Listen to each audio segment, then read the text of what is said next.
సభాష్, బాగా నటించావు, గొప్ప నటివి. ఆ విషయం అందరికీ తెలుసు అత్తయ్య గారు, మీరే కాస్త ఆలస్యంగా తెలుసుకున్నారు. పిచ్చి తల్లి, నేను నీకంటే గొప్ప నటిని. నేను నటించడం మొదలుపెట్టేసరికి నువ్వింకా పుట్టలేదు అని అంటాననుకున్నావు కదూ? అనను. ఎందుకంటే ఆ మాత్రం తెలుసుకునే తెలివితేటలు నీకున్నాయని నాకు తెలుసు. కోడలు తెలివితేటలు మెచ్చుకునే అత్తగారు దొరకడం ఎంత అదృష్టం అని నేను మురిసిపోతున్నాను.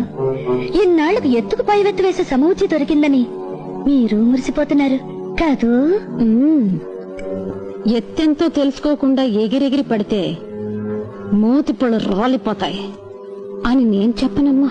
రాలిపోయిన పళ్ళు కట్టించుకున్న అనుభవజ్ఞులు ఎదురుగా కనిపిస్తుంటే నాకు ఆ మాత్రం తెలీదా? ఈసారైనా కాస్త జాగ్రత్తగా ఉండండి.